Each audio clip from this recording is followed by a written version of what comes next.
महाराष्ट्रातील सध्याच्या युती सरकारला 1 वर्ष पूर्ण होत आलं आणि या संपूर्ण काळात सर्वाधिक चर्चेत राहिलेली योजना म्हणजे लाडकी बहीण. निवडणुकीपूर्वी गरिबी हटवण्याच्या, महिलांना सशक्त करण्याच्या नावाखाली या योजनेचं भव्य चित्र उभं करण्यात आलं.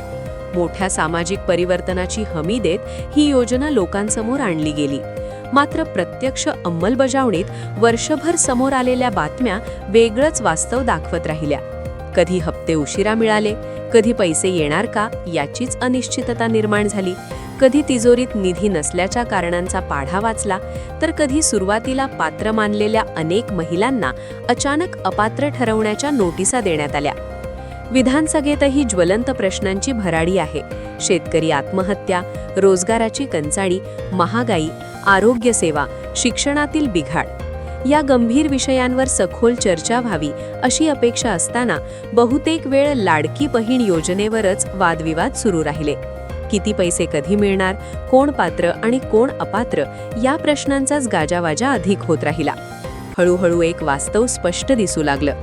ही योजना सामाजिक सुरक्षेच्या नावाखाली मांडली असली तरी तिचा वापर राजकीय फायद्यासाठी अधिक केला जात आहे. स्त्रियांच्या सन्मानासाठी, स्वावलंबनासाठी आणि सशक्तीकरणासाठी योजना असणं आवश्यक आहे, पण त्या वेळेवर नियमबद्ध आणि सातत्याने राबवल्या गेल्या तरच त्यांचा खरा उपयोग होतो. येथे मात्र चित्र उलटं दिसतं.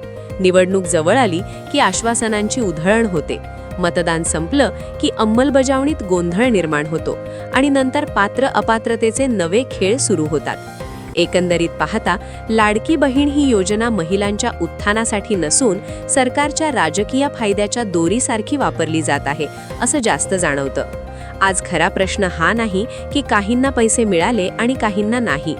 खरा प्रश्न हा आहे की सरकार ही योजना खऱ्या अर्थाने माणुसकीने राबवत आहे का, की फक्त निवडणुकीसाठी लोकांना आश्वासनांच्या जाळ्यात गुंतवत आहे. जोपर्यंत जनता स्वतःहून याचं स्पष्ट उत्तर देत नाही तोपर्यंत लाडकी बहीण ही केवळ जाहिरातीत दिसणारी चमकदार योजना राहील. वास्तवात मात्र अनेक बहिणींचा संघर्ष तसाच सुरू राहणार आहे.